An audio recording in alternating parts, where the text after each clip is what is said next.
Hello, everyone, and welcome to the Cinematic Schematic, the official podcast of the Cinematropolis.com, your home to thoughtful conversations on film. Today, we will be talking about next Sunday night's big show, celebrating the year of 2021 in film. Because that's right, we're going to talk about the 94th Academy Awards ceremony. Or as I mentioned a second ago, the big game, the Super Bowl, although hashtag TM, you can't say Super Bowl in media, apparently. So, yes, it is the big night for film fans who watch films throughout the year and watch the Academy make the selections about what films they thought were the best. And for all of us plebeians down here who just enjoy watching movies, we get to do the fun thing of anticipating and guessing, ooh, what are they going to pick? And what are the big moments going to be? It is very exciting. And we can't have an Oscars prediction show without our co-host here, Laron Chapman, award-winning filmmaker here in Oklahoma. Welcome back to the Cinematic Schematic. Thank you for having me. As you said, this is kind of like the culmination of my whole year. I kind of check off every movie I see, kind of review every film I see, just so we can have this conversation about how badly or how well the Oscars messed up or got it all right. Not only are you watching all the films, you're watching the way the Academy and Hollywood talks about the films, more specifically through the Guild Awards, which we'll get to here in a little bit. So it's like 3 or 4 layers of paying attention to, okay, what's going on? What came out? What's good? What are people saying is good? And what are they in the mood to pick this year? Yeah. So all those things make for a really fun time. Many of you are hopefully watching the show, planning to watch this show. You may have a bingo card, so to speak, because it's always lots of fun to see exactly what's going to happen. And Laron, thank you again for coming back. I know you're on the show very, very frequently, but you and I have been doing this specific show every year for the last 4 years. Yeah. So I think at 4 years, we can say it's a tradition. Yeah, it's a growing tradition for sure. All right. Well, listeners, thanks so much for tuning in. And again, we're going to provide you all the tips you need to have a successful Oscars bingo card or prediction sheet come this Sunday. Now, if you're tuning in for the first time, please remember to rate and review the podcast or subscribe on your preferred podcast app. This is most relevant specifically on Apple Podcasts or Spotify, where leaving us that rating will help us get discovered by more listeners just like you. So we're going to start things before we really dive into the individual awards by doing a few different icebreaker questions. And here's the thing I want to highlight is, let's all be honest. The Academy's been struggling for at least a decade to figure out how to stay relevant in the mind of casual film goers or just general audiences. And the sad reality is they have failed miserably about every step of the way. And I'm actually more leaning into this as, okay, it's okay. This is a niche thing now. And This is just what it is. You know, a thing for film fans, like really diehard film fans who really like to follow and keep their fingers on the pulse of Hollywood, and then the Academy themselves. I don't think there's going to be too many times where it's like that sort of monolithic watching experience, like maybe it was 20 or 30 years ago, where, wow, like the Super Bowl, the nation is watching. I think those days are long gone. With that in mind, though, as the Academy really struggles to figure out how to attract more viewers, every year they're shaking things up. Whether it's the nominations, whether it's the programming, whether it's the hosts. So we're going to spend the next few minutes talking about those things that they are shaking up this year and whether we think they'll work or not work. And I just want to start, Laron, with an overall reaction to this year's nominations. What did you think of the nominations as a whole this year at the Oscars? As a whole, I was mostly pleased with them on a broader scale. It seems like every year there's going to be a couple of films that I just think were just underrated, but that's every year, I feel like. But I think on a broad scale, I was really happy to see the scope of diversity that was on display, from the acting nominations to the, some of the director nominations. Just the inclusion, of course, of that intersection of race, gender, different orientations, just kind of very widespread kind of seen here on display. So I was happy to see that from a cultural standpoint, which I think the Oscars has always kind of, been a huge platform for, but sometimes kind of missed the mark in terms of making it look more like the world we're seeing. You have a couple of nods every once in a while. They'll throw a bone. You get a Moonlight win. You get a Get Out screenplay win. But Here it was like you could see it, in basically every category here is represented in some way. So I was very happy on that aspect about it. Right. And I think the thing that's really interesting, you mentioned that naysayers will say, forcing this diversity on us. And I really feel like that's just not the case, especially this year. I think it's trended really well. There aren't too many films where you're like, well, they just threw that in there to get some diversity. Like maybe like 15 years ago, you might have seen film like the sort of reaction. I mean, but we've got, international films like Drive My Car that are in the Best Picture race. Really, we got Jane Campion as a Best Woman Director, along with the director of Drive My Car. It really does seem like every category, they took a lot of things into consideration. And if you look at those lists, you're like, yeah, those were some of the best performances or films or editing like this year. So I definitely resonate with you. I mean, was there any snubs or anything specifically that stick out to you? I really would have liked to have seen people like Ruth Negga in passing. I know a lot of people wanted to see Lady Gaga's name on there. I don't know if she was in my top 5 to be nominated, but she's definitely one of the ones I expected to be here that wasn't here. So that did feel like the most notable snub. And then not seeing certain people on here like Katrina Balfe for Belfast. That was something that was kind of projected up to this point. But for the most part, the people that I wanted to see, there were a couple surprises in categories were there, and then some people that I didn't think it had a shot in hell to be on there that were there. So, there was a little give and take. It was like there were some surprises that I'm like, welcome surprises, and then a couple of, oh, okay, we didn't go that route. Cool, whatever, So yeah. Yeah, no, I'm really on the same page as you here because on one hand, are there some snubs? Here's a few like light snubs, ones that I'm not like upset about, but I'm like, yeah, here's what I expected, or maybe it would have been nice. Of course, more for Licorice Pizza with Elena Haim or Bradley Cooper in the acting roles. Honestly, the biggest snub for me was Denis Villeneuve's best director. I think though he's got Dune Part 2 coming, and we could have a Return of the King effect where Dune Part 2 sweeps everything, as a celebration of the two films. I also would have liked to have seen Ben Affleck specifically for The Last Duel. A lot of people said The Tinder Bar, which is not a bad film, but The Last Duel, I enjoyed that performance a lot more. The Green Knight was totally MIA. Now I know it's not necessarily the Academy type movie, but I do feel like, especially maybe some of the sound or the score or cinematography, or even production design, I was sort of hoping it would show up there.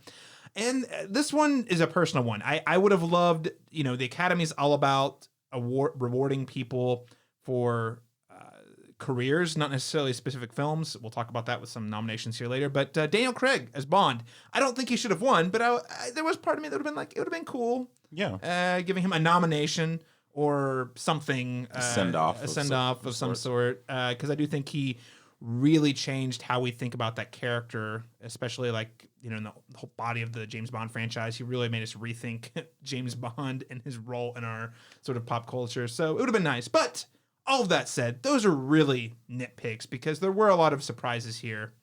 Again, I can't get over how Drive My Car got a couple of really, like Best Director and Best Picture, was not expecting that to occur at all. Also, The Worst Person in the World got a lot of love I wasn't expecting. So yeah, give and take, right? Like it's never going to be perfect. It's never going to be 100%.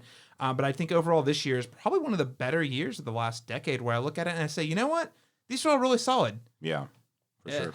Although some people not super happy about Don't Look Up in Best Picture. I would be one of those people. Okay, so let's past the snubs now, though. There was you could say it was a little bit of a controversial decision was made recently that not all categories would be airing live during the telecast ceremony.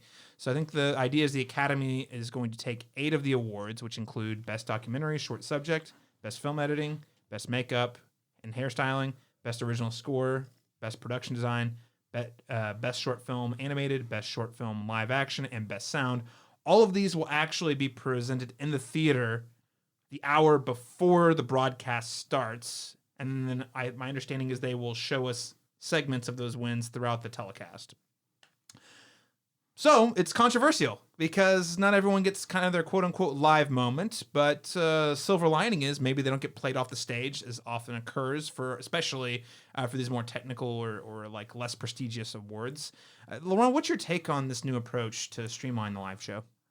You know, I understand it. I get that they're trying to, again, like make the shows always over long. It always goes over long. That's always been an issue with it. I feel like from a filmmaker standpoint, that's a little gut wrenching for me, because I feel like if that was the the trade or the skill set that I had, and my moment kind of feels like kind of I'm robbed of that special moment to see it with the audience, to have the moment of shock, all the nerves, whatever it is. It's like it's a part of it, and so I feel like this year, just because of a technicality, or because they're trying to try something new with the run length, it feels like that's kind of the wrong way to go about it. I don't know what the right way to go about it is. Like, I mean, it's one of those things where, like, there's so many categories. Maybe if we kind of like what they did with sound and editing, how they kind of combine some certain things, that's one way I think you can do it.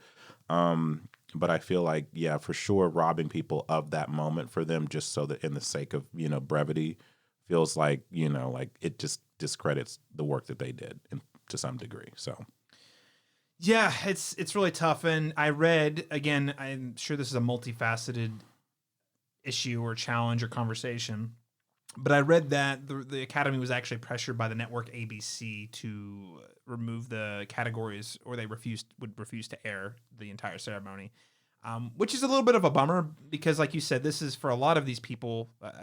This is like the career highlight, right? They're going to get up there and have a chance to win.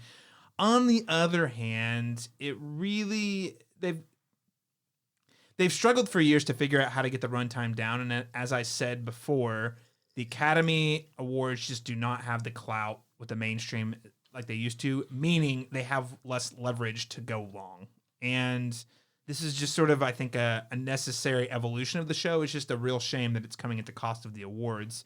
It reminds me a lot of the video game awards, which I'll get to in just a second, actually, because they do a similar thing where they just literally read off a list of awards and then go to the next thing. But well, yeah, again, so it's sort of like the same thing with the winners or the nominees. Hey, give and take. Some positives, some negatives. The biggest loss is the moment that those filmmakers will have in front of the whole world. And maybe like giving a different opportunity, like in this sense that they were told this a couple of weeks ago, because I'm sure they're anticipating it up to this point, and then to hear that would be kind of gut wrenching. So it's like, if that was the route they were going to go, then maybe that they should have come up with a plan that probably, like appealed to all parties, if that makes sense. But I understand the pressure from the studio. I mean, that you can't really argue with that. It's just I wish the studio was a little more gracious in that way. Thanks, Disney. Thanks, Disney. We don't like movies. Get off our stage. Exactly. All right. So another topic here, though, that's discussed pretty much every year is, will there be a host? And if so, who should it be? Well, this year, the Academy has recruited Amy Schumer, Wanda Sykes, and Regina Hall. They were all announced to be the host. And there will, of course, be many, many other celebrity presenters who will be contributing as well. And this comes off of last year, where there was not a clear-cut host, where the show sort of just ran itself, and it was multiple people who were kind of pushing the show along. Laron, I just want to get your take here. I mean, is this an exciting selection from your perspective for host? I like all these women in their own ways. I think that like Wanda Sykes kind of represents a bygone area of comedy for female comedians, and Regina Hall is kind of like the more new age, and then Amy Schumer is kind of a fringe, like raunchy kind of So it's just like they're representing different areas. I don't know if I think that will broaden some of the appeal, depending on definitely touching on different demographics. Exciting. I don't know if it's exciting. I like them. I like all these women. So I'm sure they'll do fine. I'm sure they'll be humorous, but I think that it's not exactly like groundbreaking in any way. I think it's kind of, they're trying to just find a way to go back to the more traditional host setting and seeing how that fares. Cause I actually liked the last year's, by the seat of our, whatever, to watch everybody just kind of shuffling in and out, because it made it more exciting because you didn't know what to expect or who was going to speak next or where they were going to go with the ceremony. This I kind of feel like is a little predictable, but not necessarily like it won't be entertaining, so. Yeah, last year's show was very raw. And what I mean is there were so many times where I was like, wait, what is going on? This person said what? Daniel Kaluuya last year in particular was like, which again, I personally find pretty fun. It shakes up and makes it more interesting, but maybe it was a little too, free of constraints Sure. for the Academy. I do like the idea of a host. People who've listened to this show every year hear me talk about it. I like the idea of a host. Getting the right person who can make everyone happy, though, impossible. If their name's not Dwayne "The Rock" Johnson, it's impossible. And he's already said he doesn't want to do it. So I'm sorry. Like, it's just, I think this is a good, safe choice. I like that it's 3 people instead of 1 or 2, personally. And this is just because I really liked Only Murders in the Building. I actually thought Martin Short and Steve Martin would have made a good combo. Safe, appeals to, and maybe even you could throw in, what's her name in there too? Selena Gomez. Selena Gomez, yeah, exactly. So you throw in the 3 of them, it kind of covers the age demographics. That could have been fun, but otherwise, I think you're right. Safe, predictable, inoffensive. Yeah. Amy Schumer might make some good jokes, but right. I don't right. too much. Yeah. She did say in her interview leading up to it that my publicist, all these people came to me. She's like, so legally, you can't say half of these. And so I'm saying the ones that I can say legally that are still offensive. So look forward to that. I still think she's going to throw a wild card in there too. So yeah. She doesn't mind being fined for the fame. Oh, no, absolutely not. So last thing I want to touch on here is the Academy is, as I've mentioned before, shaking it up every year. And this year, they are rolling out the Oscars fan favorite opportunity, which allowed viewers to participate via Twitter, where they could use that hashtag and shout out the movie they wanted to see when, I guess it was their favorite film of the year. I have a lot of opinions about this, but I just want to start, Laron. What do you think about this? Is this a positive direction for the show? Do you think this is really going to bring in all the Spidey webheads to show up and watch the Oscars? No. I honestly kind of hate this development. I understand, again, it's like all these changes that we're talking about. I get it. They're trying to, the Oscars is meant to be, just put it frankly, full transparency. Like the ratings have not been good and they're going down every year.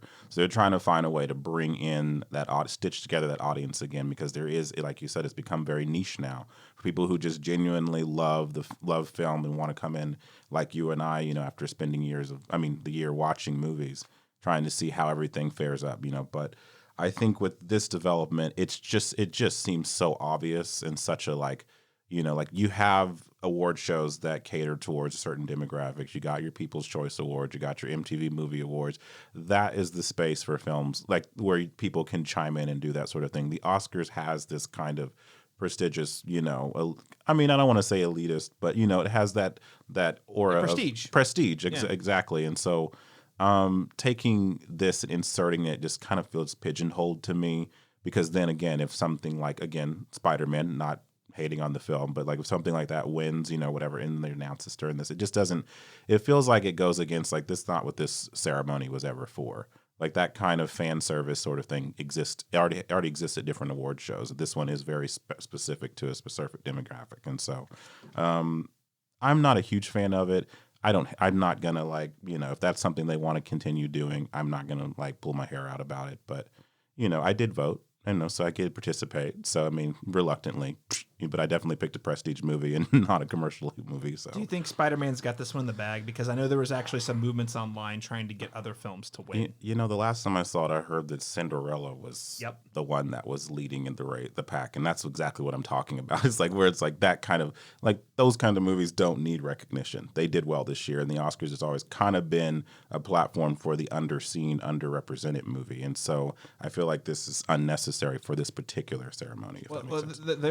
Their award was the insane amounts of money they won. Spider-Man: No Way Home. Its award was being I think the 5th or 6th highest grossing movie of all time. I mean, pretty prestigious.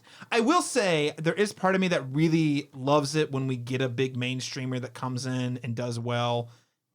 Lord of the Rings, Return of the King. All 3 of the Lord of the Rings, but Return of the King, of course, having a sweep that year. You had Titanic.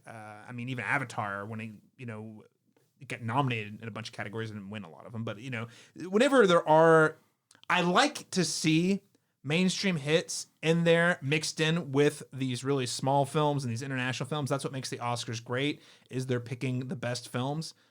Harsh reality for a lot of people who only go out and see blockbusters, though, is blockbusters are not pushing the envelope. They are, as generally speaking, very safe across the board. And that's what they do. They're comfort food, and that's exactly there's a place for that. Yes. And I just don't think the Oscars is that space to honor those or recognize those movies. But there's an argument to be made either way.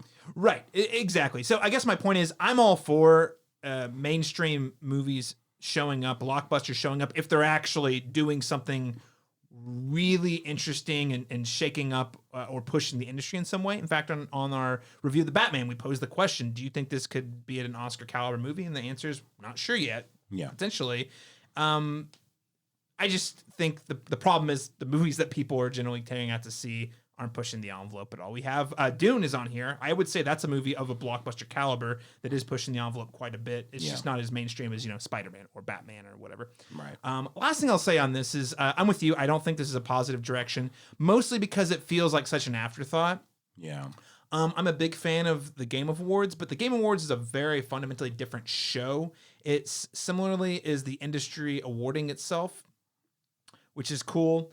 The difference is, though, that show has always been positioned as a celebration of the media, gaming, and it also uses the internet. So, one, they also have very long run times. Two, they are not afraid to just list off awards. Like, here's 5 awards, because here's how they get people to show up. They say, here's 5 really cool awards. Awesome. All right, and now here's a new world premiere. They just debut insane amounts of new game trailers, which is what most people are turning up to see, frankly. Yeah. I personally like the awards. I do think the Academy can learn some lessons. I do think there is a way to have online engagement in the conversation, but it needs to be built into the DNA of the show and very carefully thought through. This is like the laziest, hey, give us a hashtag and pick your movie and we'll give it a shout out, It feels like an afterthought for sure. You know what would be cool, though? On the Game Awards side, and I don't know. Again, I don't want to turn this into the MTV Movie Awards, but I do like the idea of maybe you could have trailers for really big movie. I mean, just all sorts of movies that debut on Oscars Sunday night. I think that'd be kind of cool. Maybe you have a new trailer for the A24 films and the blockbuster films, and you just tune in. Turn it into the Super Bowl, where we get to see the ads and stuff like that, but specifically catered towards films. Yeah, exactly. That'd be cool. The problem is because the audience is shrinking, the ad dollars it doesn't work out very well that way. But I'm saying that I would say in my mind, because you and I aren't producing the show, right? Exactly. It's fine. Net negative, but hey, maybe if you're a Cinderella fan, you have a chance. And sorry, Zack Snyder fans, that film is disqualified because it is a extended cut of a film released in 2017, so they took that out of the running. Yikes! Sorry, guys. But without further ado, let's get to our predictions for this year's Oscar Awards. So, Laron, as always, we're going to go down category by category, quickly give two thoughts. We're going to make 2 selections per category. One is what should win, which is our personal preference, and what we think will win, because I want to make a distinction here for listeners. What we like might not win, and there is a certain sort of gamification of this. As in, if you go look at all the Guild Awards, you can't 100% know who's going to win, but you can have some pretty strong indications. So that's why we break it up into what's our favorite and what is actually most likely to win for each category. And let's go ahead, Laron, and start with Best Adapted Screenplay. Let's get those screenplays knocked out really fast. So the nominees this year. It never gets out really fast, by the way, from a screenwriting standpoint. It takes forever to get them out. Years. So Best Adapted Screenplay. The nominees are Coda, Drive My Car, Dune, The Lost Daughter, and The Power of the Dog. So, Laron, thoughts? Should win, will win. I would have said that that Power of the Dog, given the momentum and all of the, all the love that the Academy showed them with nominations this year, would have been kind of a shoo-in for this. But kind of seeing in the background how Coda has kind of, garnered momentum here in the coming weeks. I think that Coda is going to be the one that kind of takes this award here. But my preferential choice would still be Power of the Dog. All right. Coda is one we didn't get to in sort of the overview. Power of the Dog is sort of the front runner in a lot of categories, but Coda and the Guild Awards has revealed itself to be quite the force. And we're recording this on Sunday, March 20th, and the Writers Guild Awards are not until this evening. So we actually don't even know what the writers in the Academy are selecting. But I think those are two solid guesses. I would say my should win is Dune. It is a monumental novel by Frank Herbert, the Dune, and for them to be able to adapt it in such a way that it works as a part one, so it does feel like a mostly complete film, while also sort of clearly setting up the next chapter, and also just really. I don't know if you've read Dune, Laron. It's not exactly the easiest read or the most this translates into characters acting. It's a lot of internal monologuing that they were able to really, in world building, that they were able to work really effectively into a script. So from that perspective, I was pretty impressed with it. So that's my should win. My will win, though, I'm going to go with you. I think will win is going to be Coda. I think it's going to be the dark horse that's going to come in and sweep a lot of these categories. Yeah. I think with you, it's funny you said that about Dune. I had a friend who absolutely hates the source material, hated the episodic version of it, and hated the David Lynch film. Had no intention of seeing the movie whatsoever for those reasons. I mean, and absolutely loved the new adaptation of it. Thought it was the best iteration of it. Found the best parts of all of those different things and turned it into something that was, wholly original, but also still kind of in the spirit of what it came before. So that's a good choice, I think. I had never considered Dune for screenplay until he actually brought that up to me. So I actually like your choice there. Yeah, and again, I want to reiterate, strong competition in most of these categories. There's very few of these categories where I roll my eyes. All of these screenplays are really, really well done. So I could see a universe where Drive My Car also could be like a surprise win here, just because it's. I mean, the strongest element of that film is the writing. It's not the visuals. I mean, the performances are pretty strong, but I feel like the writing component is the main appeal there. Yep. So. I mean, yeah, there's a universe where that could happen as well. But also, just a shout out to Maggie Gyllenhaal, Lost Daughter. I don't think she has a chance of winning, but I'm just glad she got in. That's fantastic. Yeah, good for her. All right, let's move on to Best Original Screenplay. So the nominees are Belfast, Don't Look Up, King Richard, Licorice Pizza, or, this was the dark horse for nominees, The Worst Person in the World. So, Laron, what should win and what will win? My preference here is Licorice Pizza because I love Paul Thomas Anderson. This isn't my favorite film of his. I like it quite a bit, but I would like to see a win for him, just even as from a career standpoint. Just I think that he's very deserving of that. But I also think that he's also probably the one to win this category. I think there's a chance maybe for a film like Belfast, but I think that he has the career, like the narrative around him right now in that sense. So I think that Licorice Pizza is my should and will win. Laron, I was so close, but I have to say, my should win is gonna go The Worst Person in the World. And I just like it because it's the cool underdog story. I think all of these have, you've got, King Richard is written by Zach Balin, but starring Will Smith. So there's a real big push there. Don't Look Up was the Netflix darling. Adam McKay, the Academy loves him lately. And then Belfast, Kenneth Branagh, very established, writer, director, star. So all these are and Paul Thomas Anderson, of course, all very established filmmakers. Right. So firstly, when The Worst Person in the World got nominated, I was like, wow, that's really cool. So I'm gonna throw my should win behind that. It's really close though, because initially my gut was, Licorice Pizza, Paul Thomas Anderson. I agree with you. I do think it will win, to be clear. I think it's going to take home the gold almost certainly. He's got like you said, the momentum, and it is a very, from what I understand, highly personal story for him as well. Yeah. I actually, in The Worst Person in the World, I actually prefer the film in general. Like overall, I think that it's a better film. And I was also very surprised to see it amongst here. That was not one that I expected to pop up. So I would not be upset if it went that direction. But yeah, I still, if I'm a betting man, I would say Paul Thomas Anderson. Yeah, I agree. If you're playing to win, Licorice Pizza, that's where it's at. Let's go ahead and move on to another crazy competitive category. Best cinematography. So the nominees are Dune, Nightmare Alley, The Power of the Dog, The Tragedy of Macbeth, and West Side Story.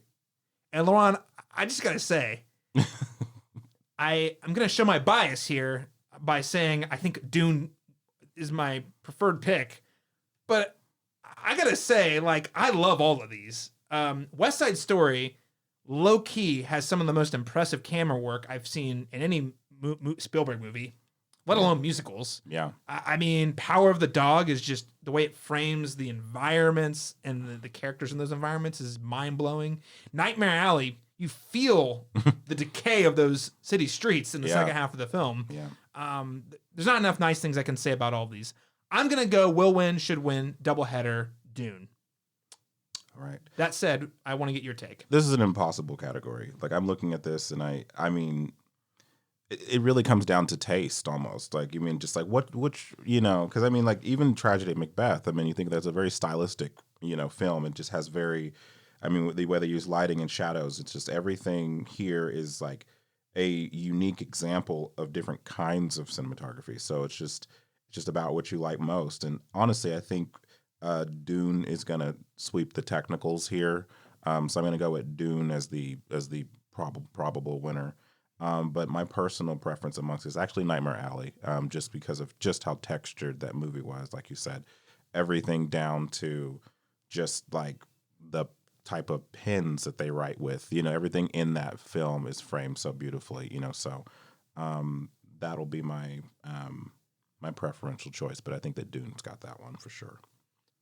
Great choice. And again, like you said, there's not a single one of these people who wins. I would be like, wow, I can't believe any of these. No, these are all very, very worthy winners.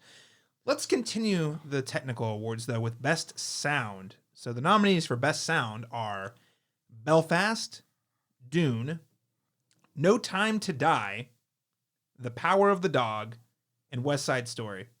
Laron, what should win? What will win?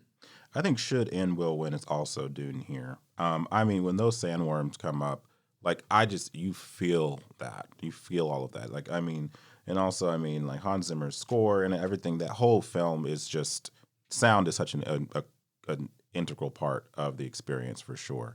And it's very impressive all around. So Dune should and will win. I think Dune is an excellent choice. Quick story. So whenever Dune came out on 4K Blu-ray, which thankfully I now have a player. For many years I did not. But I bought it, got it the day it came out.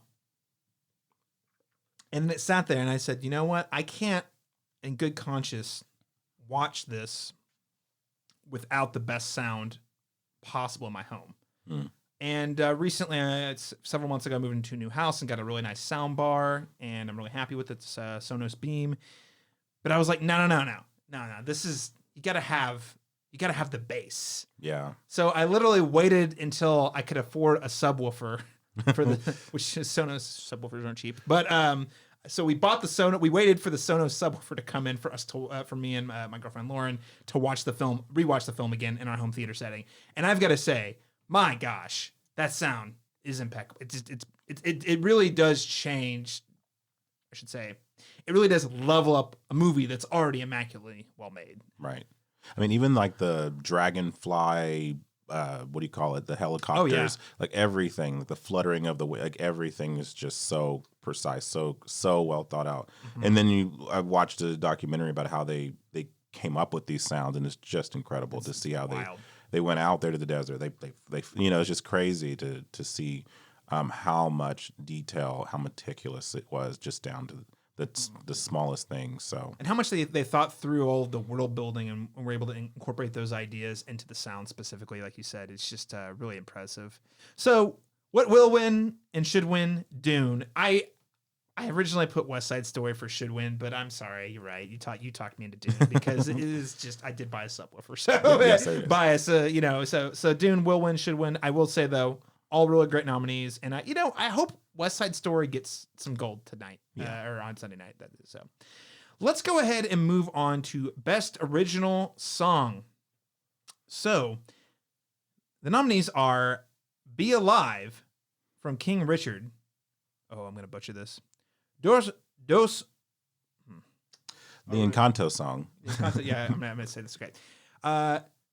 The Encanto song and not the Bruno one. I'm going to butcher the name. But Dos or Rigados. I forget it. Anyway, so yes, the Encanto song. Down to Joy from Belfast. No Time to Die from No Time to Die. And Somehow You Do from 4 Good Days. Laron, I think there's really only one choice for Will Win, right? There's one choice here. I mean, Diane Warren's going to get her Oscar one year. It's just again not going to beat this year. It's like so. You know, there was a time before the nominees came out where I would have said that, you know, there was a lot of energy around Beyonce winning her getting her first nomination for an Oscar and then potentially being a winner here. But she seems so unbothered and by the award whatsoever. She's campaigned for it in no degree. So, and I think that No Time to Die, it just seems like the obvious choice in this category. Billie Eilish is super popular. It's actually a good Bond song, a lot better than the one that won. Oh, Spectre. Oh. Spectres with the most awkward win ever. Yeah, it was like did we not just watch the Lady Gaga performance? And we all were moved to tears. Like there's a clear winner here, and this was not it. But sure. So, but I mean, I basically what I'm saying is that if Sam Smith can win for that song, then Billie Eilish can absolutely win for this one. And I actually listen to this song pretty often. I actually do enjoy it. So I think it should and will win No Time to Die. Of the Daniel Craig Bond films, I think it's number 2. I think Skyfall is just untouchable still, but it is really good. Here's the funny thing, Laron. This is great. I said there was one obvious winner, and I did not have No Time to Die. Oh, okay. Now, that is my preference, actually. Okay, that is cool. my selection. My obvious choice, though, and I could be wrong, it is the Encanto song. Okay. Because I think... Funny enough, I don't think this is the song I would have nominated for this award. I'm surprised this is the one they went with because there are, I think, 3 films from the Encanto soundtrack that have persistently been trending and at the top of the charts since the film hit Disney Plus on Christmas Eve, and this is not one of them. So I find that really interesting, but I think just the sheer connection to Encanto and the fact that it's Lin-Manuel Miranda, who is a darling, I think he's got this one in the bag. But I hope you're right. I hope it's a no-brainer for the Academy. They're like, well, yeah, No Time to Die. Why not? It's a fantastic song. And see, I went a different route where the only reason I didn't choose the Lin-Manuel song was because it wasn't the 2 popular ones that have been played more often. So I thought maybe because they chose maybe the 3rd favorite song that would edge out the other song, the other competitor here.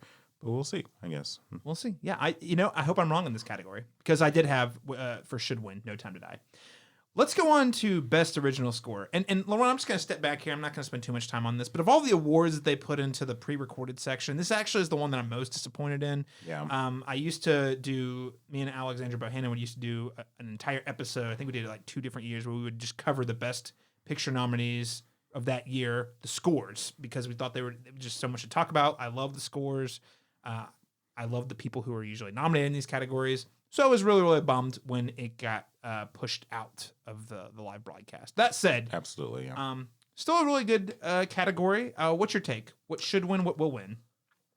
I think what Hans Zimmer did with Dune, and I know he's such an obvious choice, and he's been here before, but I mean, it's an incredible score, and there's so much going on. He's trying new sounds. It's very inventive. It's very robust. It's very cinematic. There's so much to unpack there. I just loved it, and I could listen to it on repeat all the time. So I think Dune should and will win here. I was a fan of Johnny Greenwood's 2 scores this year. I actually preferred his score in Spencer, which is not nominated here. But I did also like Power of the Dogs. That would be a close second for me, but I just don't think it tops what's going on with Hans Zimmer's score in Dune. It's great. It's next level. Yeah. It reminds me back, every, I don't know, decade or so, Hans Zimmer reinvents himself. He did the Pirates of the Caribbean deal, and then about 8 or 9 years later, I think he did Inception, but then he only did Inception for like almost a decade, and I feel like he came through and reinvented himself here again with Dune with a, like you said, just truly innovative sound. It feels like you haven't heard that Right. sound in another film. So I'm with you. Should win, will win. Dune. I think it's really innovative. That said, of the things from Don't Look Up, that are people don't like. I actually don't think the score is among them. And I also just love Nicholas Britell. I think he is incredible. Yeah, he's great. Everything he does is A+. So I don't think he should win or will win, but I just want to say, Nicholas Britell, your day's coming, man. It's coming. Look up. Yeah. All right. Well, let's go ahead and move on to Best Film Editing. And the nominees are Don't Look Up, Dune, King Richard, The Power of the Dog, and Tick, Tick, Boom. Laron, Chapman, what should win? What will win?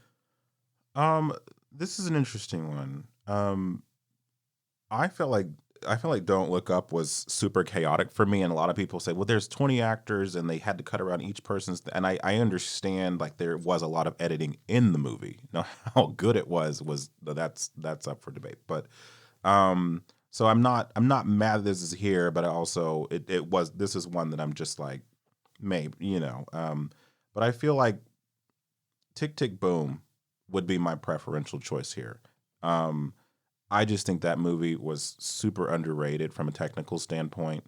But I feel like, again, as I said before, with sweeping the technicals, this will be another Dune win. And I'm okay with it because Dune obviously is great on all these different areas. But if there was a space where I would deviate from the Dune sweep, this would go to Tick Tick Boom for me for sure.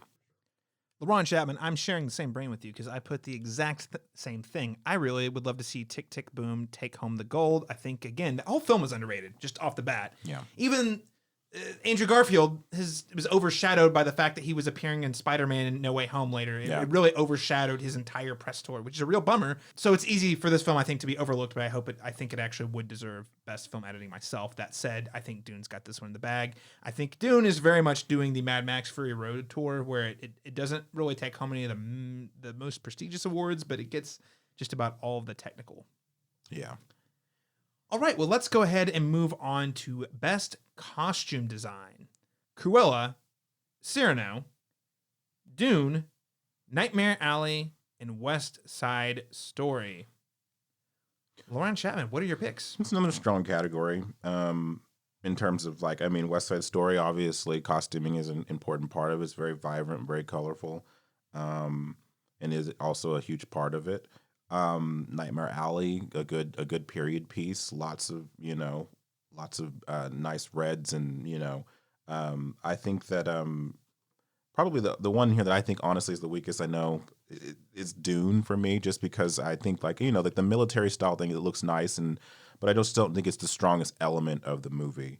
I think that Cruella though is just that is what the movie is. Like, part of the appeal is just how elaborate and, they're fashion designers, they're creating these costumes. It's built into the story as much as like Phantom Thread. You know what I mean? Like, where it's like it's part of the narrative. It just seems like that's the obvious winner here in this category. And I think deserving too. Well, I'm going to come out and say I agree with you. Dune, that is not a weak element of the film, but in comparison to everything else that is excellent, It is definitely on the less imaginative side, I would say. Yeah. I am putting should win. My preference was Nightmare Alley. Okay. I love how the costumes, they're all dressed. It's a period piece, but they're all still dirty and grimy at the same time. Even when they're supposed to look really nice, they also look like they're in a noir.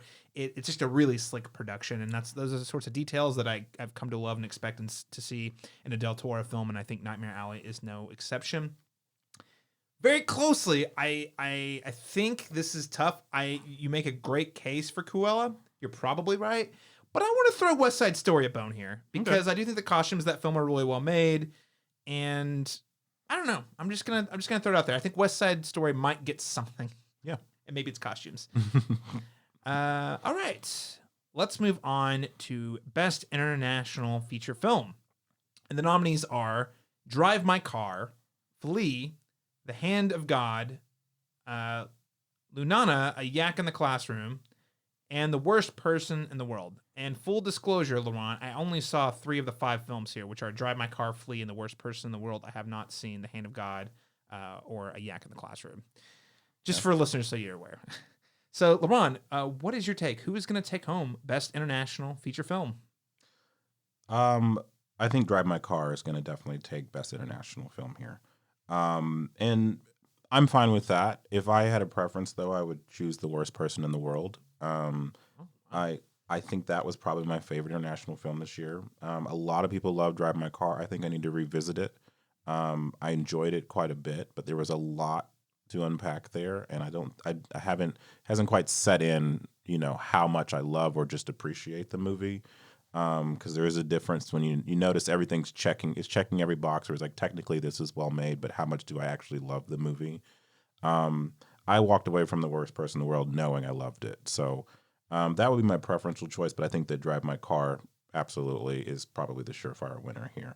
Also, really liked Flea. That was quite. I mean, but it's nominated in 3 categories this year. If it had a chance anywhere, I would say this would be the category it would. But unfortunately, I think that Drive My Car is just that's the narrative of the year, and also just with that director nomination for Drive My Car, behind its belt, I also feel like that just gives it all the more momentum too. Well, and the fact of the matter is, Drive My Car is also nominated for Best Picture. So, I mean, you can never know with 100% certainty, but usually if it's nominated for both Best International Film and Best Picture, and the other international films are not, it's a pretty strong indicator that, yeah, it's not going to quite make it through. So I'm with you. I think Drive My Car will win, and I think it should win. It's my preference. I do think The Worst Person in the World is a really impactful film, a lot more personal. Well, they're both personal in their own way, but I hear what you're saying about Drive My Car feeling like it checks the boxes if it doesn't resonate with you. It just isn't that doesn't have that sort of magic for you. I also think Flea. Yeah, we didn't even mention what a unique year. Flea getting nominated for Best International Film, Best Documentary, and Best Animated Feature Film. That's pretty unique. That's pretty unique, yeah. So, sure. And it's actually a pretty good example of all 3 of those. Yes, so absolutely. But yeah, Drive My Car I think has it in the bag, and I think it should. If I was gonna bend it all, I would say maybe Flea should win, but just because I think it's innovative in that Sure. way. Yeah. Well, let's go ahead and move on to Best Makeup and Hairstyling. So the nominees are, and a shocking nomination, Coming to America. That's with the number 2, by the way. Cruella, Dune, The Eyes of Tammy Faye, and House of Gucci. Laron, Chapman, who should win? Who will win? I think, and I'm not going to take anything away from Jessica Chastain, but a huge part of that performance is that makeup and just how well it's aged over time as we see her evolve through the years in the film. So it is a huge part of what makes that role and that performance work so well for me. So I think that The Eyes of Tammy Faye is my preferred, and also the one that I think will actually win the award. So I went back and forth on this one because I'm with you. I think especially because I think that the makeup in that is the most obvious, because it's very, I don't know, you know what I mean, right? You can tell that we know Jessica Chastain doesn't look like this, right? Right. But it does look really good, but you can sort of see it a little more obviously. I like Dune. I'm gonna go Dune here as well. Here's why. I just think the way they made the Harkonnens looked pretty gross, but it still looked very real at the same time. Really, the Harkonnens are the big ones. The big makeup job in that film. But so I'm gonna go with Dune on this one. But I think will win. Step back. I do think Dune should win, but I think will win. Yeah, I think Eyes of Tammy Faye is probably has the best shot at this category as well. So good selection. And I mean, I get it. Like, I think the thing about Coming to America, like, we're not going to say it was poorly. The makeup's done poorly there. It's obviously, I mean, it's just that it's not groundbreaking in the sense that we have seen this type of movie before from Eddie Murphy. I mean, literally the first movie. Yes. So, I mean, I think that's the reason why I'm like, not this time. You know what I mean? Like, we had that era's kind of passed. I mean, House of Gucci, there's some things there, but it just depends on again, taste there. I mean, Jared Leto is obviously well adorned there. I just think that The Eyes of Tammy Faye was the one where it responded to me better, where I was into the performance. I see the choices that were made and why they were made, and they didn't necessarily feel campy, even if she was this larger than life character that kind of leaned into that. So, but yeah. I almost forgot about Jared Leto with House of Gucci. That could be a dark horse because, I mean, say what you will about Jared Leto's performance. There's a lot of different opinions out there about it, but you have to say he was truly unrecognizable under the makeup. So Yeah. maybe there's something there. So listeners, this is we're going to go with, again, will win. It sounds like we're leaning towards Eyes of Tammy Faye, but House of Gucci, maybe keep that one in your back pocket when you're making your selections. All right.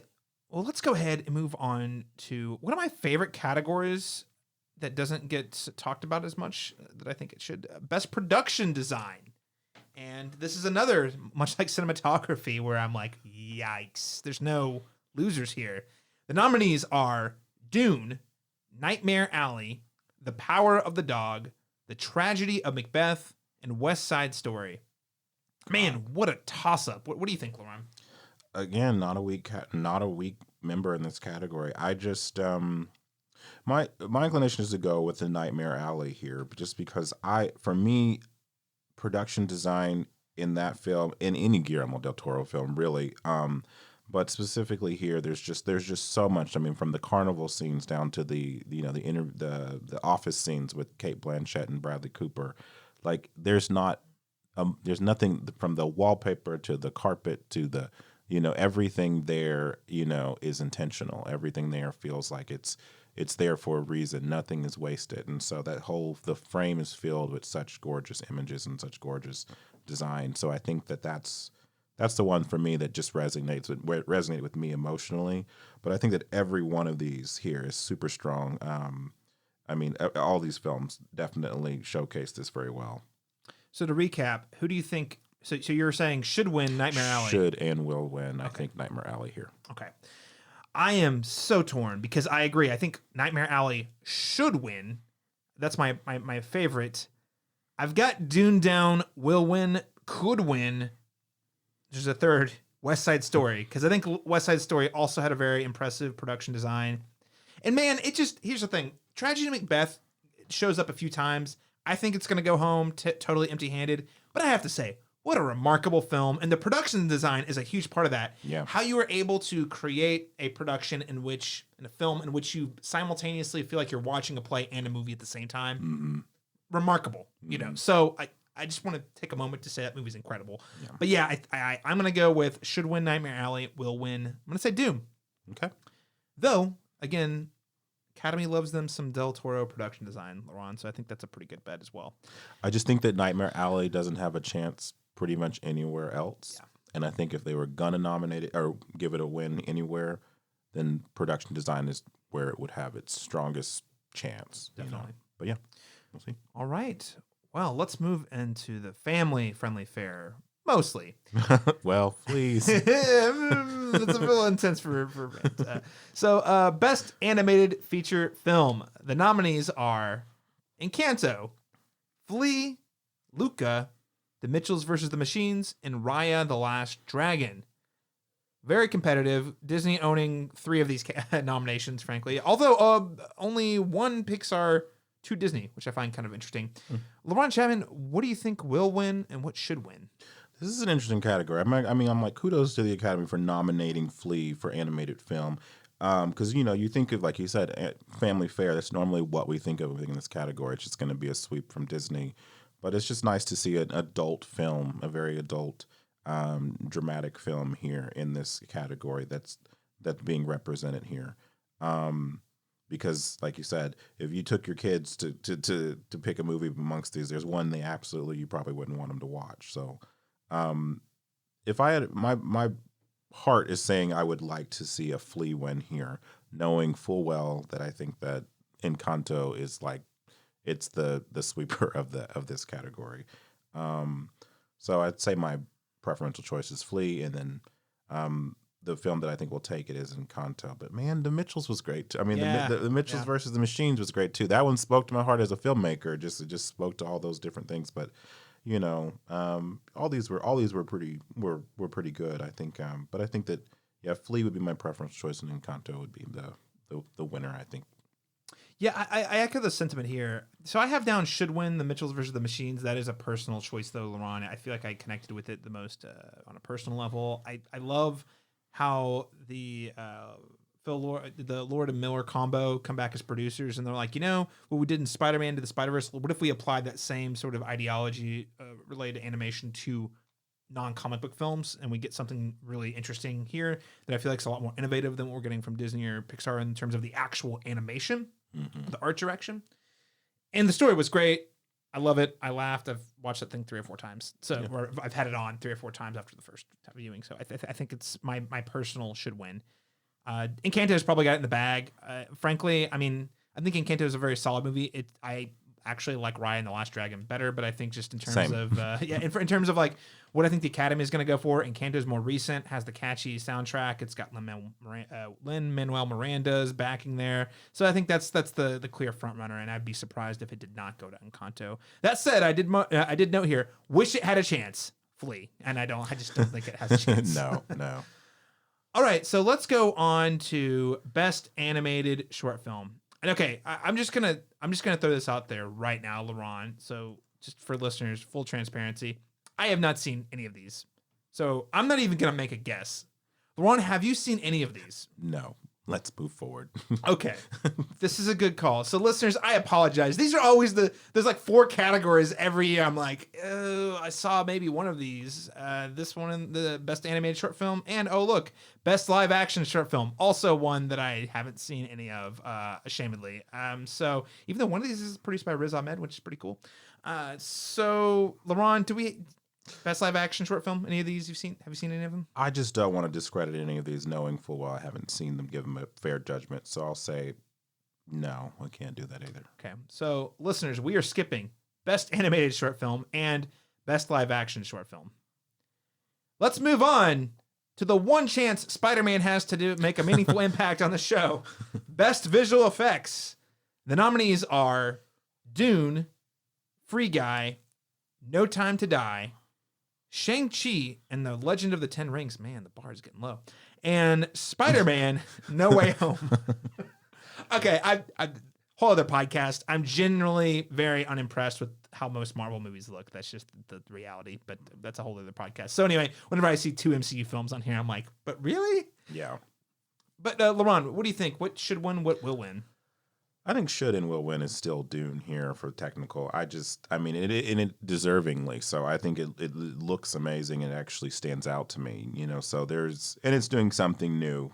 I don't think that, like you said, most of these, like you said, Spider-Man and Shang-Chi, I mean, they look like every Marvel movie I've seen before. And if you like those films, then, that's great. But I feel like these, they're not doing anything innovative or new. So, I would say those would cancel each other out.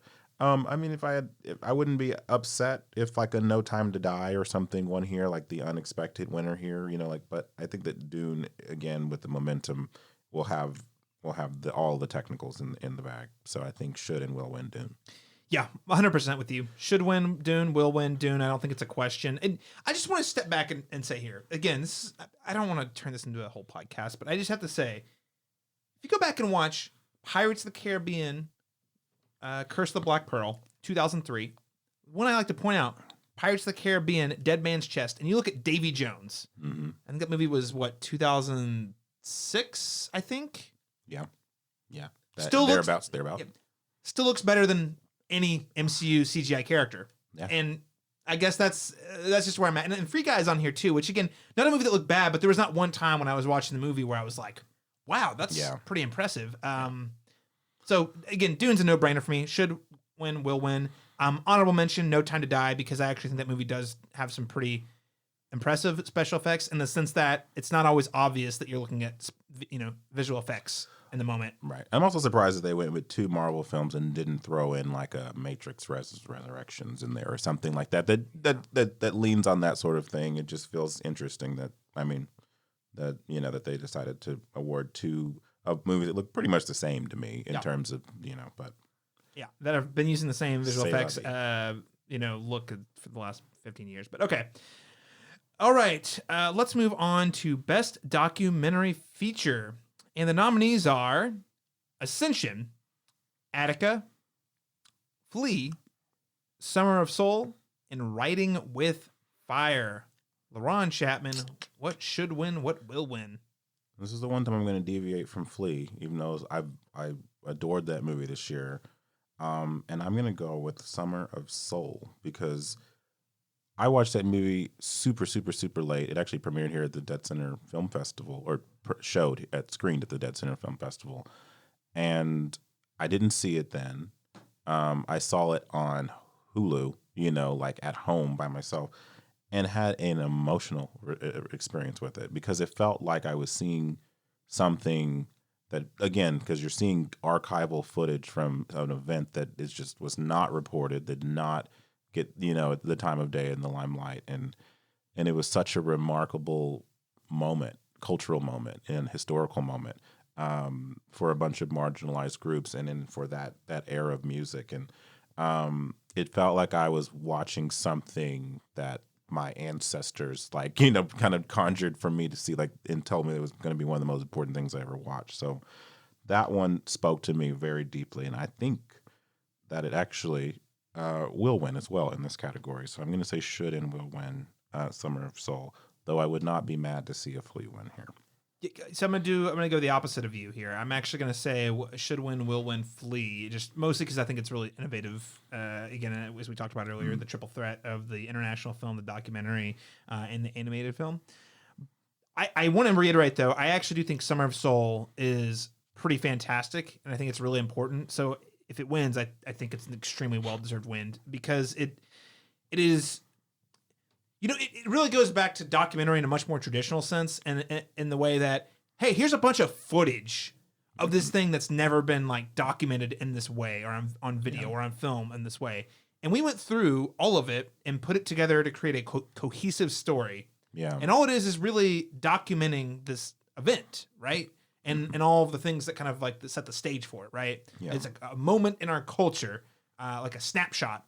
So in that way, I think it's pretty powerful and pretty important. So from that perspective, if it does win, I think it's well deserved, and I think because it should sit on that shelf as best documentary. But that said, I don't know. I'm a sucker for the innovative style of Flea, so yeah, I'll have to go with that. Let's move on to the next category: best documentary short subject. And Laron Chapman, I'll go through the nominees here real quick, which are Audible, Lead Me Home, The Queen of Basketball, 3 Songs for Benzer, and When We Were Bullies. Now, listeners, this is also a category I have not seen any of these films, so I am not going to tell you what to put or what to watch. Laron, do you have anything you want to add about this category? I'm going to say seek them out, watch them, support them. I also have not done so. So we've got exactly 1 week to do this, Laron. This is our homework. This is our homework, right? We promise we're going to do it. Yes, absolutely. All right. Well, that is the best documentary short subject. We're now closing in on the more heavy hitting part of the awards. We're talking about best picture, best actors, and the next one, best director. Again, very competitive category. We have Paul Thomas Anderson for Licorice Pizza, Kenneth Branagh for Belfast, Jane Campion for The Power of the Dog, Ryusuke Hamaguchi for Drive My Car, and then Steven Spielberg for West Side Story. Laron Chapman, tough category. What's your pick? Denis Villeneuve should definitely be amongst these. Yes. I would have swapped Branagh for him. But that's that's neither here nor there. But otherwise, I think this is a very strong category. I was actually happy to see a Steven Spielberg, and I didn't think he was going to squeak in there. And I did think that West Side Story was one of the best directed movies I've seen this year. This was a story that absolutely could have been stale, could have felt, he added a new vitality and life to this project, where it did feel equal parts nostalgic and new at the same time. So I was happy to see that here, happy to see some representation for Drive My Car. Paul Thomas Anderson, long overdue for this. It would be nice to see, but I think Jane Campion has all the momentum here. She's sweeping all the Guild Awards. She is the person to beat in this category for Power of the Dog, and I think she did a fantastic job. Would love to see another female win this category, and it would be deserving as well. So I'm going to go ahead and say should and will win Jane Campion, but wanted to give a little love to the other directors as well here. Well, it's a good thing that this Except Kenneth award is Branagh. not, except for Kenneth Branagh. We don't give it too much love. It's a good thing, Laron, that the Academy Award for Best Director is not picked exclusively by Sam Elliott, because otherwise I think Jane would be in some hot water. Yeah. So here's where I'm going to come down. I actually think should win Steven Spielberg. And here's the thing. Okay. This is me saying best. I think this is a toss-up. I think all of these films are really great. Again, Belfast notwithstanding. The reason I picked Spielberg for this, for my preference, is because I think this is the best directed film. He'd never done a musical before. Mm-hmm. And again, I remember when they announced a West Side Story was going to be his musical project that he's always wanted to make. I was like, really? Yeah. I mean, roll. There's right? already a movie out there that people like. Is this the one? Why does this movie need to be made? And you know what? He did it. He did it in a way that really surprised me. He made it feel fresh. He made it feel timely. It got a little grittier than I expected from a Steven Spielberg musical. And the whole production from start to finish, I mean, we've talked about it in several categories. It's been nominated, but I think at the end of the day, it all works as well as it does because you have Spielberg's very cohesive, meticulous vision for the project. Yeah. So that's why I say my pick is Steven Spielberg. That said, Jane Campion deserves the win. Steven Spielberg's had his shot, so I wouldn't be mad if she won as well. I do think she is going to get it. More representation for this category is great. I think The Power Dog is similarly as West Side Story. It works as well as it does because you had a really strong vision from the director. But PTA, he'll get one day. Frankly, I'm more of a fan of the more dark epic drama, PTA, than more of the lighthearted comedy PTA myself. If I had a preference, it would be for a film like that. But at the same time, I think Paul Thomas Anderson's going to be back in this position sooner rather than later. So again, my picks should win Steven Spielberg, will win Jane Campion, absolutely should have been here, Denis Villeneuve. But like I said, I'm real disappointed he's not here, but don't worry. We got Dune Part 2 coming. And if he doesn't get it for Dune Part 2, there's going to be riots. There will be riots at there. Film Nerds, yes. Writing at their local, it's the same movie rental store, but even that doesn't work anymore. Assuming it's on the same caliber. Yes. I'm sure it will be. Yeah. He hasn't made a bad movie yet. Right. So, but yes. Yeah. We don't want to, good point. We don't want to assume that it's of the quality just yet. Let's move on to the acting awards, starting with Best Actor in a Supporting Role. And the nominees are Ciarán Hinds, Troy Kotsur, Jesse Plemons, J.K. Simmons, and Cody Smith-McPhee. Tough category here. There's a couple of these I like more than others, but overall, these are all really strong performers. Laron Chapman, who is your pick for should win and will win? This is a mixed bag for me. I would have really liked to have seen, instead of there were a couple surprises here. Jesse Plemons was not expected to be here. I don't necessarily think that's a bad choice. Liked him fine in the movie. J.K. Simmons was not really expected to be here. Love him as an actor. He already has an Oscar. I don't necessarily think this is an Oscar-worthy role. He's perfectly competent in it, but I can't think of a specific moment in it that really warrants that. I just want to stop that because I had the same reaction when I saw him pop up. I was like, I mean, he was good, but there wasn't like a scene where you're like, oh, this is why he's the best. Yeah, exactly. Yeah. And then Ciarán Hinds, like, this is one of those performances that I think like is fine, but it doesn't, it kind of feels, I won't say phoned in because that makes me think he's like a lazy actor. He's a great actor. It's just, I just feel like that particular role doesn't seem challenging for him, Yep. And he was one of the shoo-ins to be nominated this year in this category before the Guild Awards and everything. So I was very curious about that, and he's all the way here now. But that being said, the two here that I think that the only two that stand a chance here are Troy Kotsur and Cody Smith-McPhee in Power of the Dog. Up until now, I would have said Cody Smith-McPhee had this in the bag. He was kind of the favored choice here. But Troy Kotcher's been kind of sweeping the Guild Awards, and I'm happy with that, actually. I think he was really remarkable in Coda, one of the standouts in that movie. So I would be very happy to see that, one, because he's terrific in the role, but also just, again, representation for the deaf community. And I think that it would be a sweet spot win for that. And I think that if he doesn't get it, I think it'll definitely go to Cody Smith-McPhee. And But I think my preferential choice would be for Troy as well. Troy and should win for Troy Kotsur. You make a really great case because I do think the diversity the being more inclusive by awarding a deaf performer who did turn in an incredibly powerful performance is great. For me, Cody Smith McPhee is my preference, and I just say this because, without getting too in the weeds, that whole movie, I was sitting here thinking, this movie's really well made, but I don't really get the point. And once there is a certain reveal at the end of the film about what the whole point of the movie is, you really don't get it until the very end, and you're like, wow, it recolors the way you think about the entire film, and it only works as well as it does because of Cody Smith McPhee. Obviously, the whole ensemble is extra strong, but like his role is sort of the backbone, the sort of moral compass, quote unquote, the one who is grounding the film for the audience. Yeah. And if he hadn't have landed the plane so well, I don't know that film would have had the same impact on me once we hit the conclusion. So I'm going to go should win Cody Smith McPhee, but will win Troy Kotsur. Again, very well-deserved win. And what I think about, it took me a minute to come around to the Cody Smith McPhee because I think he's good in the role. But again, similar to J.K. Simmons, I was saying to myself, well, where's his moment though? Like, where's from a performance standpoint? Yep. But when I realized that the entire story hinges on it's his movie. Like, we think it's Benedict Cumberbatch's movie, but it's actually Cody's movie the entire time because he's driving the conflict, whether we know it or not yet.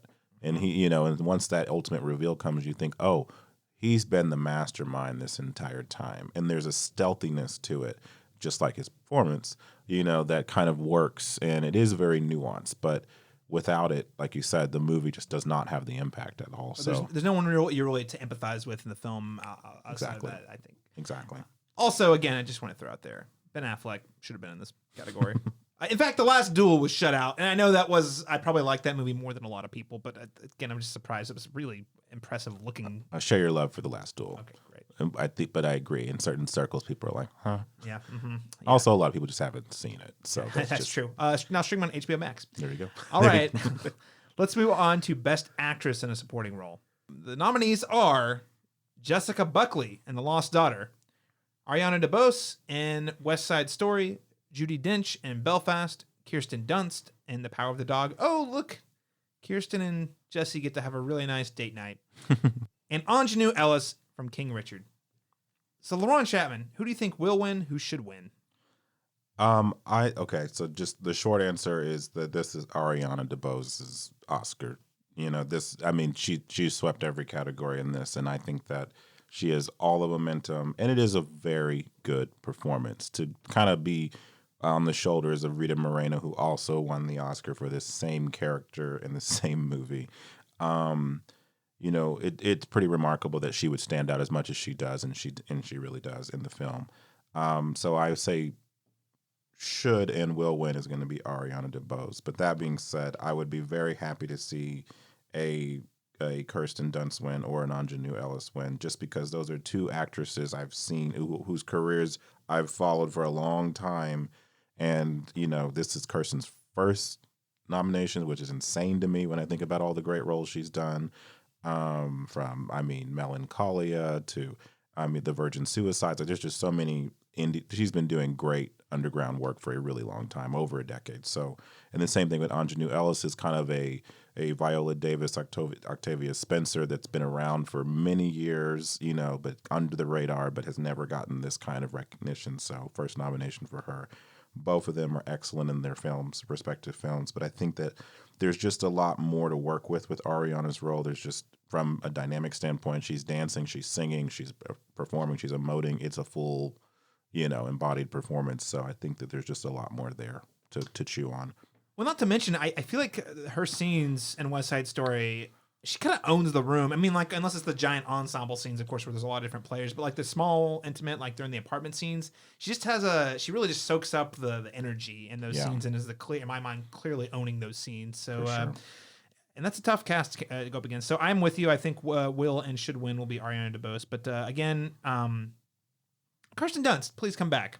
Please come back. Please come back. Don't forget her. Don't forget her. I want you to win. I just hate that all this time it took her to get a nomination. It's like, this is not the year because there's that girl here. She showed up out of nowhere. She showed up out of nowhere. It's her first time, but hey, she's, you know what I mean? Like, just feels like that's always how it kind of happens. Well, and the thing is, the challenge here is The Power of the Dog is just not as showy a movie as West Side Story is the other thing. Like, because her role in the film is very subdued. She's excellent, but like, you know what I mean? Like, it's not like she has these huge scenes, you know? Right. For sure. But please come back. With that being said, people like another throwaway one here, Judi Dench. I'm just like, love her to pieces. Won an Oscar for the shortest scene ever in a movie, Shakespeare in Love. And then here I'm like, she's sitting down and she's knitting the whole time and she does it wonderfully. But I'm just saying, you know, this is another one of those roles where I'm like, there were several supporting performances that could have fit into this category. Judy didn't need it here, is what I'm saying. But I'm also happy to see Jessie Buckley in here. That was a surprise nomination for The Lost Daughter because I thought there was a chance. I thought there was a universe where Dakota Johnson would be nominated from that same film, and that they would, with her having a little bit more recognition, that they probably would have gone with her. And so to see Jessie Buckley there is a surprise win and good for her because she's been doing great work for a long time. So, but yeah, I definitely think Ariana is our crowning achievement here in this category. Yep, absolutely. I think it's a safe bet. Well, let's move on to Best Actor in a Leading Role. Talk about boring categories. All right. The nominees are Javier Bardem for Being the Ricardos, ? Weird one. Okay. Benedict Cumberbatch, The Power of the Dog. Andrew Garfield in Tick, Tick, Boom. Will Smith in King Richard. And Denzel Washington in The Tragedy of Macbeth. Again, very competitive category overall, I would say. So, Laron Chapman, what is your take here? It's not that everyone here, maybe with the exception of Javier Bardem, who I think is great, again, head scratcher of how he was able to beat out some of these other people that weren't nominated. But the other four, it's such a, I mean, it feels like this is just such a obvious group of actors to be here. They didn't shake this category up very much at all. I think this is Will Smith's year. And I think he's excellent in King Richard. I do think it's one of his best performances, best dramatic performances. So if there was a year to nominate him, and he has that charm and charisma where it's just like, it's his time. He's been here, tried to be here multiple times. I think he's only been nominated twice. Wow. And yeah, I think it's, I think Ali was the last one, right? Ali and The Pursuit of Happiness. So this is his third time. Okay. This is third time being nominated, but I think this is the actual time that he'll actually take it home. I loved Andrew Garfield in Tick, Tick, Boom. Wouldn't be angry to see that, but I think Denzel Washington's great, but I feel like he doesn't need this, and obviously he has a couple under his belt.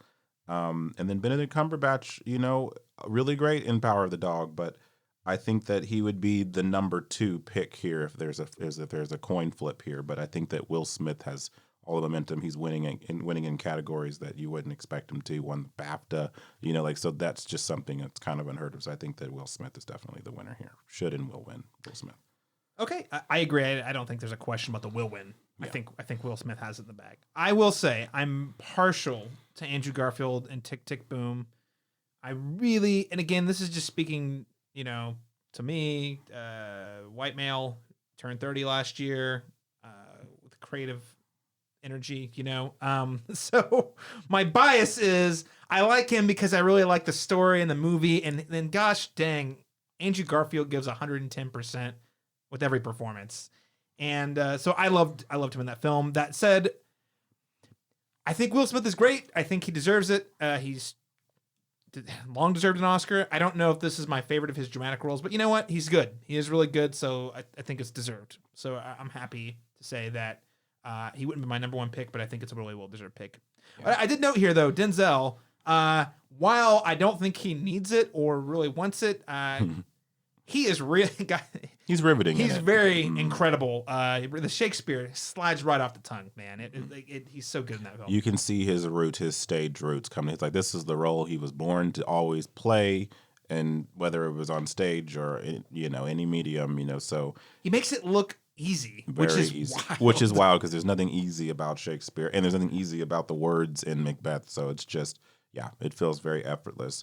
I really would have loved to have seen like a surprise here, one surprise here. Javier Bardem is a surprise, but not necessarily a welcome surprise. Just because He's good. He's good, but being the Ricardos is not an Oscar-worthy role for me. Would have loved to have seen like a surprise, like Nicolas Cage and Pig nomination here. That was honestly one of my favorite ones this year.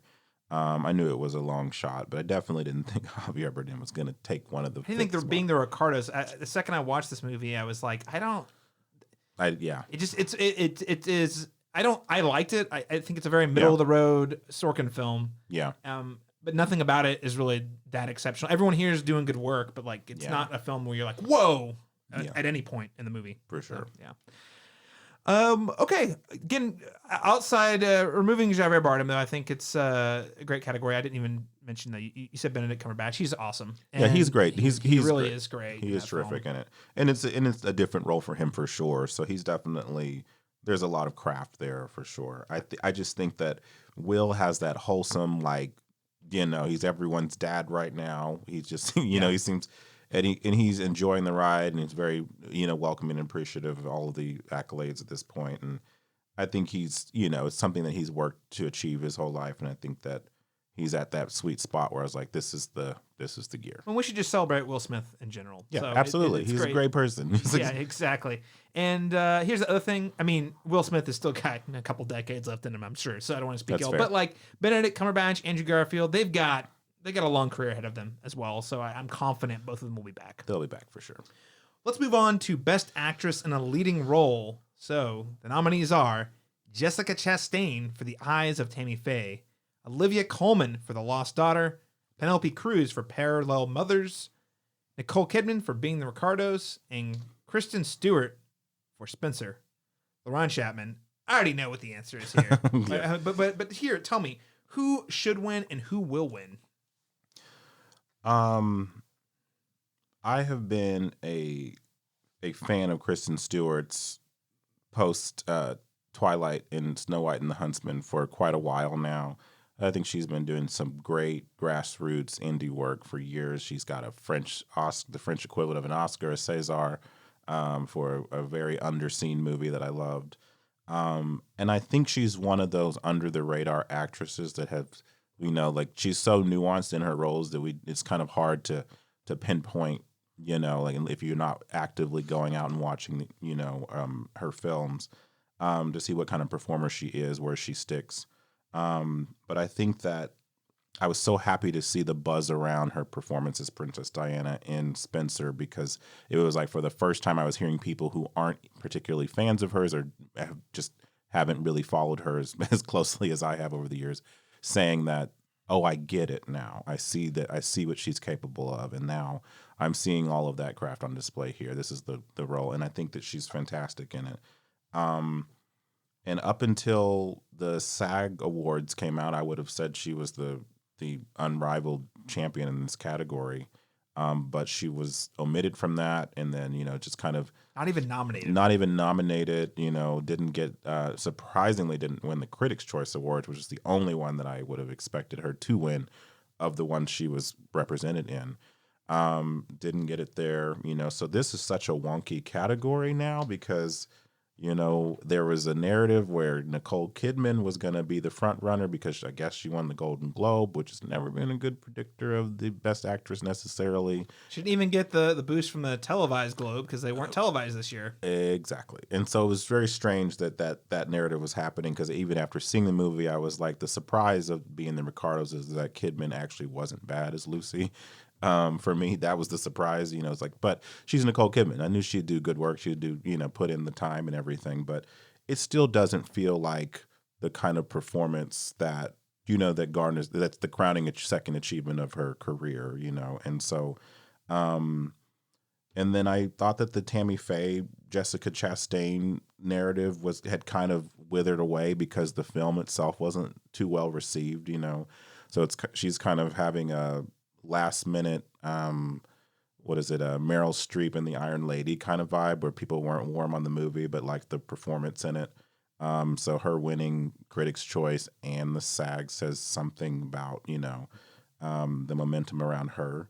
So this is a tough category. It's just like, it's really anyone's game, but at the same time, I think if you're a betting person, I would say Chastain has the most accolades at this point. So, I would say that would probably be the one that will win this category. But I want to live in a universe where I can say Academy Award winner Kristen Stewart for all the haters that hated her all these years. So, listen, and we talked about this on the Batman review. Listeners can check that out on an earlier episode. Kristen Stewart and Robert Pattinson both basically took the fame they got and the clout they got from huge blockbuster of the Twilight Saga and said, what if I actually went and worked with some of the most talented auteurs in the world for a long time? And they both did that, and they're both remarkably talented. I think Kristen Stewart is great in Spencer. I think Spencer is a really interesting film. Not my favorite, but I also don't hate it. Kristen Stewart, though, is incredible. I mean, just owns the scene, embodies the character, while also sort of providing this like mystique about.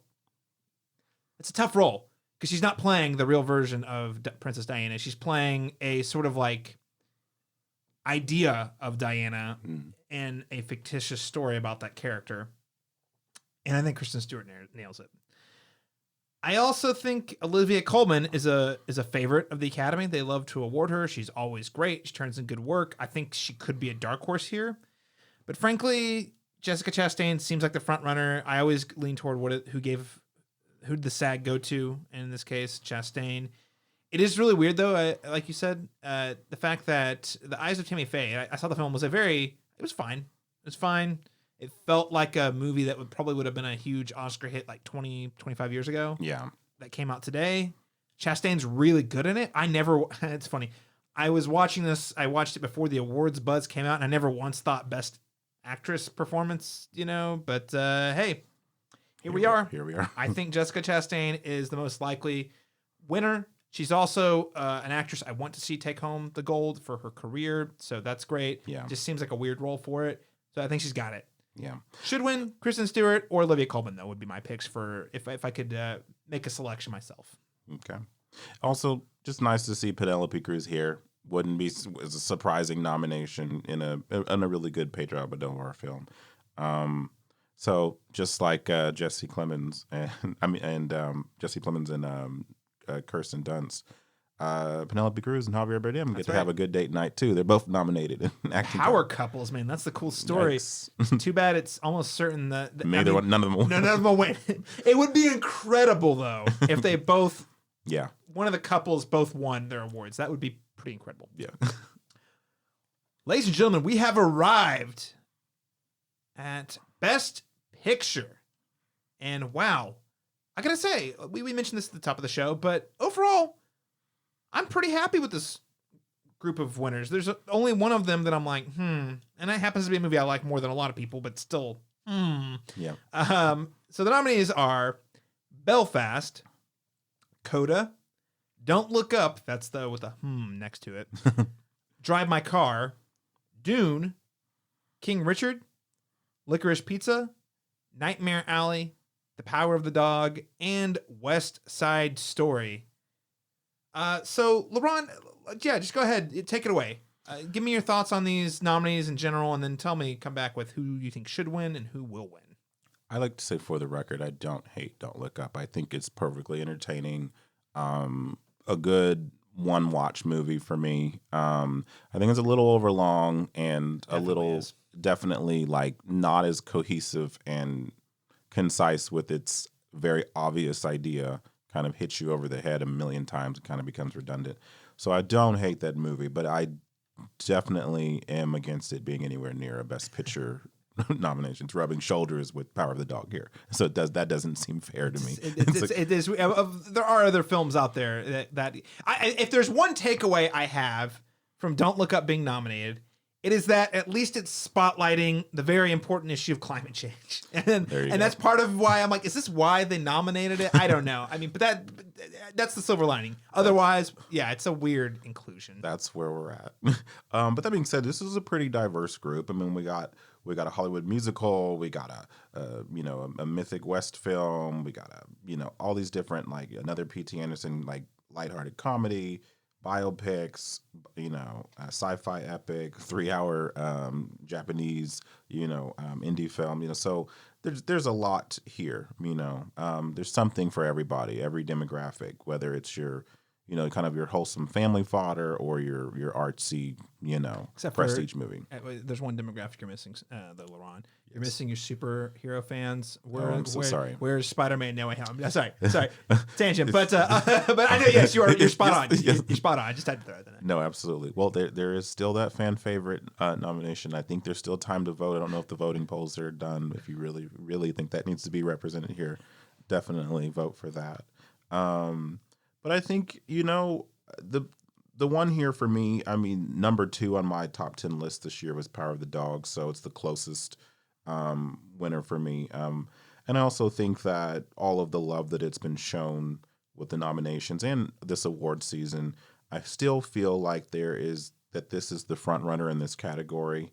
Though, as you and I kind of discussed just a little bit before this podcast, that Coda has kind of come in, in the last minute and just kind of shown a lot more love by all these different guild awards. So, and again, like it's saying, even narratives like when we're talking about how Cody Smith-McPhee was kind of the front runner to win in this category, but then Troy's winning so it's like maybe we weren't right about where all people's love and attention was from. And so maybe Coda, there is a world where Coda might be the surprise Best Picture winner here. And that would be a surprise, So, I think my preferred choice is still, for sure, The Power of the Dog. I still think it will win. But I guess I wouldn't be completely surprised if there was a last minute Coda bump. So I'll break it down like this. We haven't done this for every category, but I'll throw this in here for this specific category. So your should win, your should win, will win is Power of the Dog. Potential dark horse though, yes. Is Coda. Yes, we should start doing that. Doing dark horse. Yeah, could win. Yeah, one of those. So yeah, this is a really tough one for me because, like you said, there's something for everybody. I mean, the two that stick out to me that I was less thrilled about were Don't Look Up and Belfast. Again, Belfast is very solid, but as you and I were talking about earlier, it's very safe. I don't think it's really pushing the envelope in any meaningful way. It's a very highly personal story from a beloved filmmaker that I love and respect, but at the same time, I don't really think it's meeting that bar personally. It's funny. I was reading on Twitter. Someone said, we have a musical from Steven Spielberg, the first ever, perhaps one of his best films ever made. We have a Paul Thomas Anderson comedy. We have perhaps the best science fiction film of the last decade, or at least since Mad Max Fury Road and Dune. We have a 3-hour-long Japanese drama that is blowing folks away. And what film might come out of nowhere and win? Coda, the film that most closely represents a Disney Channel original movie from the 90s. But like really well produced. Yes. Yeah. It's just kind of funny when you think about it. Because it does have a lot of like made for TV vibes, but obviously with much higher production value. My should win, my bias is always going to lean towards genre fare, I have to say. I love Dune. It's my favorite. I also love Nightmare Alley. That would be probably my number 2. And then my number 3 would probably be West Side Story. Because again, as I mentioned earlier, just Spielberg nailed it. So those are my personal top 3. Again, so if I'm going to boil it down to my should win, it's going to be Dune. What will win, I'm going to go ahead and place the bet, Laron. Okay. I'm going to place the bet on Coda. Because exactly like you said, I all season was thinking, Power and the Dog's got this in the bag. And then at every corner that it was up against Coda at the Guild Awards, Coda just took it home. And I just was surprised because I didn't, even though it was nominated in those categories alongside Power of the Dog, I was like, Coda's fine. It's not. It's the silent but deadly. Oh, there we go. I see what you did there. So I think Coda might be the one that sweeps in here and takes Best Picture. I'm going to place a bet on it that it will win Best Picture. That said, in that scenario, my dark horse could win is Power of the Dog, because that's the film up until about a week ago I was all the way. I was saying, yeah, this is the one that seems to be the most consistently loved across all the different demographics. It's pushing the envelope in terms of how we think of Westerns, great performances, critical acclaim, all the things. But I think Coda's gonna sweep it and steal thunder. So should win Dune, will win Coda, could win Power of the Dog. Again, what a great list of films, though. Yeah. And that really talking about diversity, and not just in terms of like ethnicity, but just like genres. It really does, like you said, feel like we've got something for everyone here. All right, ladies and gentlemen, there you have it. Those are our Oscar predictions for the 2022 Academy Awards. It's been a lot of fun, Laron, doing this with you again this year. Thanks so much for joining us. Absolutely. Thank you for having me. I look forward to angry react tweeting to you on Twitter and through via text as the awards come in. So very nice. Yes, lots of angry texts and tweets coming your way whenever Coda takes Best Picture. Absolutely. I guess before we sign off, Laron, is there anything else you'd like to add about the Academy Awards that we haven't said already for listeners? Any closing thoughts for us? Do the right thing. Kristen Stewart, give her the Oscar. Okay, that's it. All right, and I'll just say, do the right thing. Give the best director to Denis Villeneuve, even though he's not nominated. Show up, surprise us. That's what we need. Shake it up. Well, Laron Chapman, where can people find you talking angrily about how disappointed you are with the Oscars? You can follow me at my name, Laron Chapman, on Facebook, or you can follow me on Instagram at Black Movie Magic OKC. All right, ladies and gentlemen, and because I can't quit Twitter 100%. You can find me tweeting about things there at C Masters Talk. That is letter C Masters Talk. You can find more posts from the Cinematropolis on Twitter at the Cinematrop, or on Facebook at facebook.com/the Cinematropolis. Again, we've got lots of great things going on. We recently talked about The Batman, the biggest film of the year so far, and the second highest grossing film since the pandemic started. So that's pretty cool. We also have some upcoming conversations. We've got Everything Everywhere All at Once coming down the pipe soon. A lot of great movies. I feel like we are about to enter blockbuster season for the first time in a couple of years, and that's got me really excited. So you can keep up with all of our conversations and essays from friends of the Cinematropolis over at thecinematropolis.com. Thank you so much for tuning in, everyone, and we'll catch you again next time.